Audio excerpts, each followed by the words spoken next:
World. Hi all. And நேற்று ரொம்ப சூப்பரான ஒரு ப்ரவுட் மொமெண்ட். நம்ம இந்தியாவை, அதுவும் தமிழ்நாட்டை, அதுவும் சென்னையை சேர்ந்த குகேஷ் என்பவர் வேர்ல்டு செஸ் சாம்பியன் ஆயிருக்காரு. அதுவும் இளம் வயதில் 18 வயசில் இவர் வேர்ல்டு செஸ் சாம்பியன் ஆகியிருக்காரு. அண்ட் பிரக்யானந்தாவை விட இவர் ஒரு வயசு சின்னவர். ஆனால் இங்கே பயங்கரமான ஒரு ட்விஸ்ட்டு நடந்ததுங்க. ரொம்ப சுவாரஸ்யமாக இருந்தது பார்க்கவே. அப்படியே அவர் அழுதது, அந்த கூஸ் மொமெண்ட்ஸ் நமக்குமே ஒரு மாதிரி பண்ணுது. அந்த அளவுக்கு அங்கே ஒரு டேர்னிங் பாயிண்ட் நடந்துச்சு. ஆக்சுவலி இவர் சின்ன வயசில், இவருடைய 7 வயசுலேருந்து செஸ் விளையாட ஆரம்பிச்சிருக்காரு.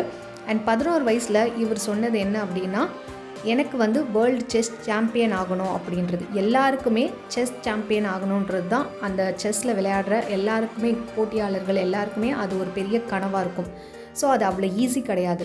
அதே மாதிரி இப்போ இவர் விளையாண்டதே 14 ரவுண்ட்ஸ் கிட்டத்தட்ட கேம் ப்ளே பண்ணியிருக்காங்க.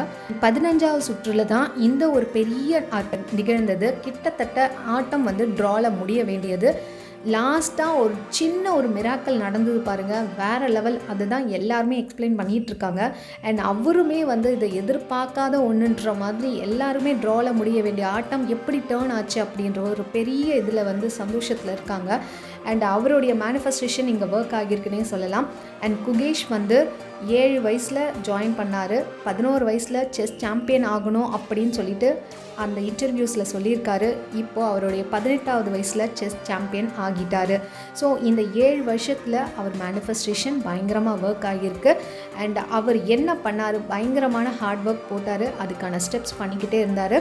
அண்ட் நேற்று நடந்தது வேறு லெவல் மேஜிக்குங்க. ஆக்சுவலி பார்த்திங்கன்னா அவர் போட்டியிட்டது சீனாவை சேர்ந்த ஒரு கிராண்ட் மாஸ்டர். அவர் ஒரு கரண்ட் செஸ் சாம்பியன்.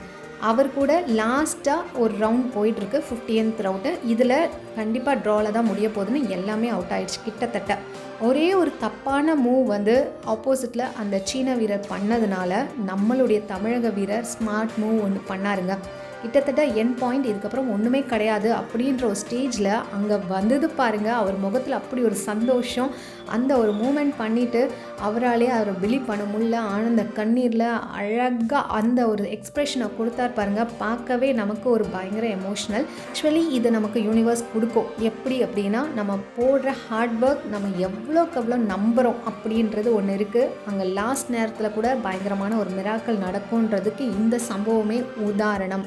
எல்லாரும் இதை மட்டுமே பேசிகிட்ருக்காங்க. அது எப்படி ஆட்டம் ட்ராவில் முடிய வேண்டிய ஒரு விஷயம் டக்குன்னு ஒரு 2-3 மூவ்ஸில் இந்த மாதிரி பயங்கரமான ஒரு டேர்னிங் பாயிண்ட் ஆகிடுச்சு அப்படின்னு சொல்லிட்டு எல்லாருமே பேசிட்டும் வராங்க.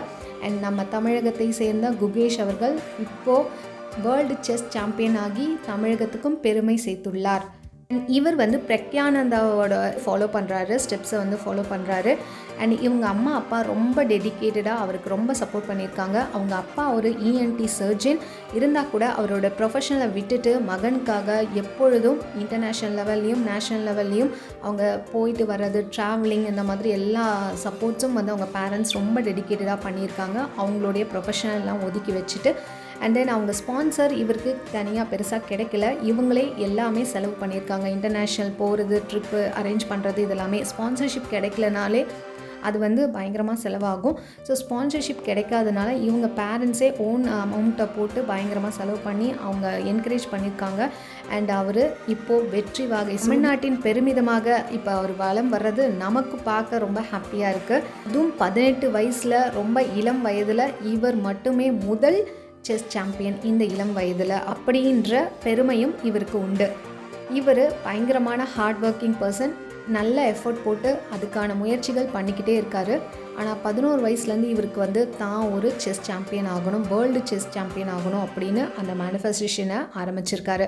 ஸோ அந்த எஃபர்ட்ஸு, அந்த ஹார்ட் ஒர்க்கு இதெல்லாமே சேர்ந்து அவருக்கு 2024 எண்டு டிசம்பரில் அவரோட 18வது வயசில் அந்த மேனிஃபெஸ்டேஷன் அவருக்கு பயங்கரமான ஒரு மகுடம் சூடி இருக்குது. ஸோ இதுலேருந்து நம்ம என்ன தெரிஞ்சுக்கலாம் அப்படின்னா, கண்டிப்பாக கடைசி நேரத்துலேயும் ஒரு மிராக்கல் நடக்கும். விடாமுயற்சி விஸ்வரூப வெற்றி அப்படின்றது உண்மை. இதில் இன்னொன்று சொன்னாங்க என்னென்னா, இவருடைய ஏஜ், இவருடைய ஃபிசிக்கல் இது எதுவுமே பேசலை, அங்கே மைண்டு மட்டும்தான் பேசிச்சு. அங்கே ஆப்போசிட்டில் இருந்தவருக்கு ஏஜ் அதிகம் அண்ட் ஃபிசிக்கலாகவும் எல்லாமே டிஃப்ரெண்ட்டு. பட் இவர் ஃபிசிக்கலோ அங்கே ஏஜோ எதையுமே கால்குலேட் பண்ணாமல் மைண்டு மட்டும்தான் அங்கே கான்ஸ்டண்ட்டாக சூப்பராக வேலை செஞ்சுருக்கு. அண்ட் சைக்காலஜி அங்கே பேசியிருக்கு அப்படின்னு சொல்லியிருக்காங்க ஆராய்ச்சியாளர். ஆராய்ச்சியாளர்கள். உண்மையாலுமே அந்த லாஸ்ட் நேரத்தில் அவ்வளோதாண்டா முடிஞ்சிச்சின்னு சொல்லி அவர் ஆப்போசிட் சீன வீரர் வந்து கிவ் அப் பண்ணிட்டாரு. அவருடைய மைண்டு கிவ் அப் பண்ணிருச்சு. பட் நம்மளுடைய வீரர் குகேஷ் வந்து கடைசி வரைக்கும் மைண்டை வந்து கான்ஸ்டண்ட்டாக கொண்டு போயிருக்காரு அப்படின்ற மாதிரி ஆராய்ச்சியாளர்கள் சொல்லிட்டு இருக்காங்க.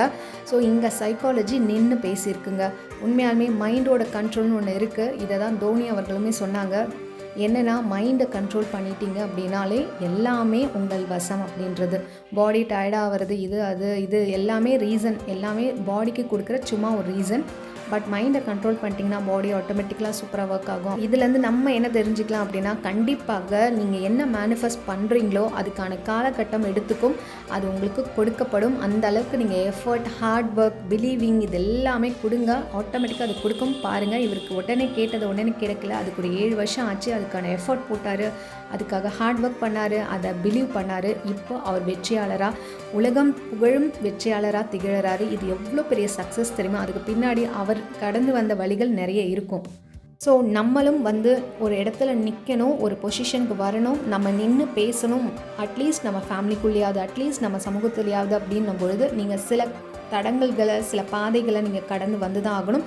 நிறைய கம்ஃபர்ட் ஜோனை விட்டு நீங்கள் வெளியில் வரணும். அதுக்குள்ளேயே சிக்கி தவிக்கக்கூடாது. உங்கள் மைண்டை நீங்கள் ப்ரோக்ராம் பண்ணிக்கிட்டே இருங்க. அஃபர்ம் பண்ணுங்கள், அடிக்கடி கிராட்டிடியூட் பண்ணுங்கள், அடிக்கடி ஹோப்புனப்போ சொல்லுங்கள், இப்படி பல ட்ரைனிங் பண்ணுங்கள். அப்படி இல்லைனா என்கிட்ட பர்சனல் கோச்சிங் வேணும் அப்படின்னா மேலே தெரிகிற வாட்ஸ்அப் நம்பருக்கு காண்டாக்ட் பண்ணுங்கள். இல்லை பிரம்ம முகூர்த்தம் கிளாஸ் ரொம்ப எஃபெக்டிவாக இருக்கும். 4 to 5 நியூ இயர்லேருந்து ஸ்டார்ட் ஆகுது, செகண்ட் பேட்ச். அதுக்கு வேணும்னாலும் இப்போது ரெஜிஸ்டர் பண்ணிக்கோங்க. அண்ட் ரிலேஷன்ஷிப் கிளாஸ் வேணுனாலும் எனக்கு ரெஜிஸ்டர் பண்ணிக்கோங்க. பர்சனல் கவுன்சிலிங் வேணுனாலும் நீங்கள் மேலே வாட்ஸ்அப் நம்பரில் என்னை காண்டாக்ட் பண்ணலாம். இந்த வீடியோ கண்டிப்பாக உங்களுக்கு பிடிச்சிருக்கும் நான் நினைக்கிறேன். மறக்காமல் ஒரு லைக்கை போட்டுருங்க, உங்கள் ஃப்ரெண்ட்ஸ் அண்ட் ஃபேமிலிக்கு ஷேர் பண்ணுங்கள். இது வரைக்கும் சப்ஸ்கிரைப் பண்ணாமல் தான் பார்த்துருக்கீங்கன்னா சப்ஸ்கிரைப் பண்ணிட்டு பக்கத்தில் இருக்க பெல் பட்டனையும் ப்ரெஸ் பண்ணுங்கள். தேங்க்ஸ் ஃபார் வாட்சிங்.